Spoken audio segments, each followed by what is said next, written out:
আমরা যাচ্ছি তো। কিন্তু যাচ্ছিটা কোথায়? গল্পের শুরুটা বিদ্রোহী হল থেকে, সেখান থেকে দৌড়ে গিয়ে বিশ্ববিদ্যালয়ের বাস ধরা, আর বাসে উঠেই শুরু হয়ে গেল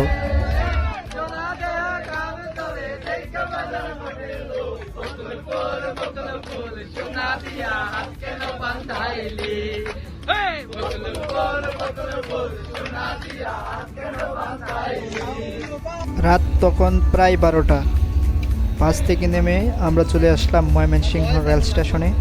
সেখানে এসে আমরা 2:30টার ট্রেনের জন্য অপেক্ষা করতেছিলাম, যে যার মতো সময় কাটাচ্ছিল। কিন্তু তার মাঝে হঠাৎ করে খবর এলো। আসসালামু আলাইকুম গাইস, সবাইকে স্বাগত জানাচ্ছি। আমি এখন ময়মনসিংহ রেল স্টেশনে আছি। তো অ্যাট লাস্ট আমরা যাচ্ছি, কিন্তু যাওয়ার পথে যে অ্যাডভেঞ্চার শুরু হয়েছে সেটা কখনোই শেষ হওয়ার কোনো নাম নেই।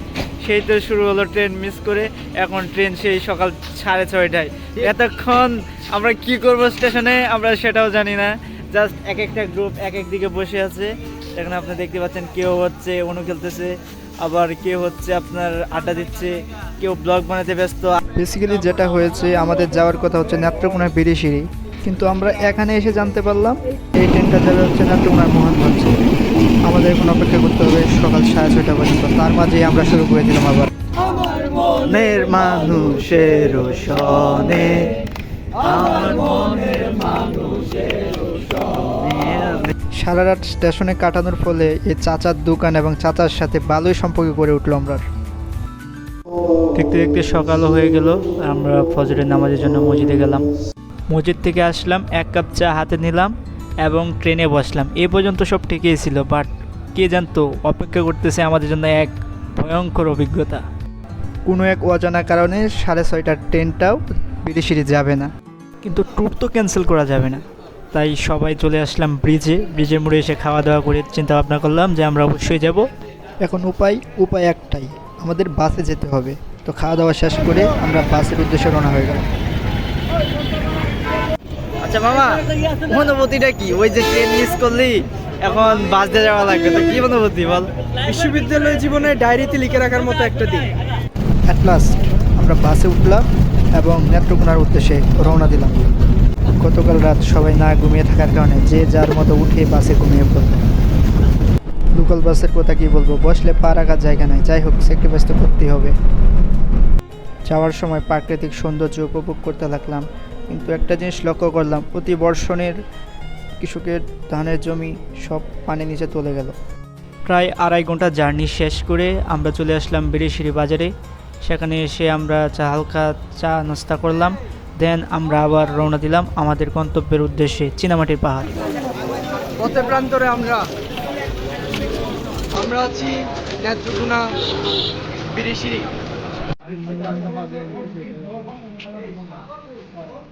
চীনামাটি যেতে হলে আমাদের এই নদীটা আগে পার হতে হবে। জন প্রতি 5 টাকা করে নৌকা ভাড়া দিয়ে আমরা চলে গেলাম ওই পারে।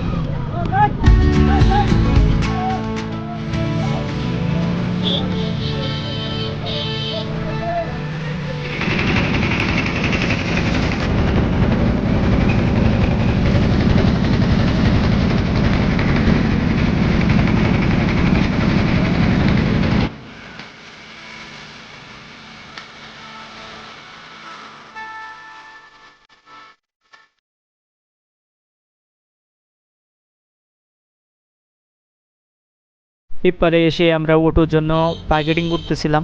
সারাদিনের জন্য আমরা 2টা অটো নিয়েছি, অটো প্রতি 700 টাকা করে।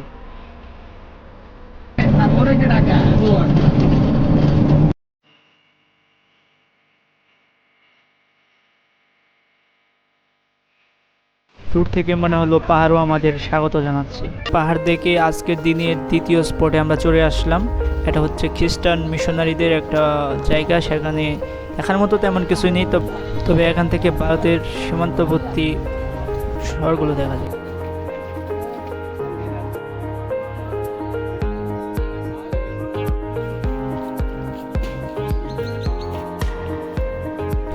সেখান থেকে চলে আসলাম আজকের দিনের তৃতীয় স্পট। জায়গাটার নাম হচ্ছে কমলা বাগান। আজকের দিনের সবচেয়ে সুন্দর জায়গাগুলোর মধ্যে এগুলো একটা। এখান থেকে মোটামুটি ভারতের সীমান্তবর্তী কাঁটাতারের বেড়াগুলা খুবই ভালো করে দেখা যাচ্ছিল, আর আমরা উপভোগ করতেছি।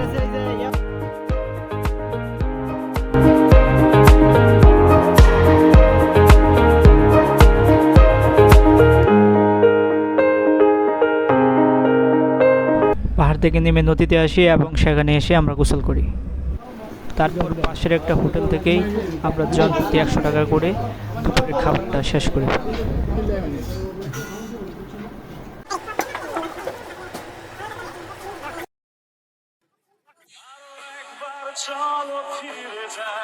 এখানেই শেষ হয় আমাদের আজকের ট্যুর এবং আমরা ফিরে আসি ময়মনসিংহের দিকে। তবে এই ট্যুরটা স্মৃতি হয়ে থাকবে আমাদের সবার জীবনে।